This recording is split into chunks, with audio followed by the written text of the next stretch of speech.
A lot of people these days are faced with pressures from debt collectors for bills that they owe that are past due, and a lot of times debt collectors call repeatedly and make demands for extra payments or paying it off in full, or commitments that a lot of people can't really make because of the resources that they have available. So there's a lot of pressure out there for people to cave into the demands of the debt collectors, or just accept what the debt collectors are telling them as fact and leave it at that.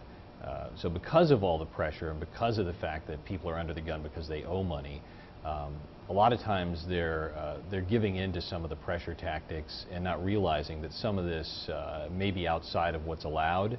And in a lot of cases, they may be just making commitments to these debt collectors just to get them off the phone and to get the calls to stop without regard to the fact that they can actually keep those commitments. And ultimately, that makes their own situation much, much worse than it was before they even got the call.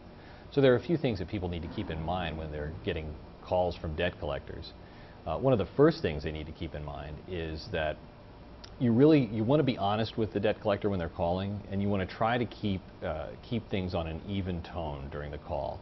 Don't let yourself get riled up or get unnerved by some of the things the debt collector is saying. If they're getting out of control, or if their end of the conversation is getting out of hand, don't follow that lead. Remain calm, state your case, and let them know the reality of your situation. Don't play it down and don't exaggerate. Just give them the facts as they are and tell them what you're able to do. Or if you're even able to do anything at all. If it's a third-party debt collection agency, a lot of times what they're going to do is they're going to call you, they're going to try to get you to either pay the amount in full because the account is charged off, or you may be able to negotiate some kind of a settlement at some point. But what they're going to try to do is put you under pressure to pay it off in full immediately. And a lot of times they'll take post-dated checks. A lot of times they'll get you to commit to specific dates to wire them money.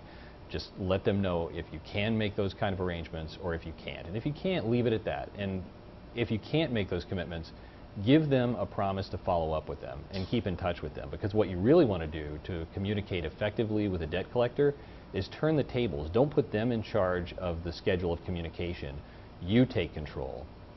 You govern the schedule of phone calls. Instead of waiting for them to call you, you call them and stay in touch. If you want to call them daily, call them daily. If you want to call them hourly, call them hourly. But the more you call them, the less you're going to be on the receiving end of one of their phone calls. And that puts you in more control of the conversation than you would have if you just waited for them to call you.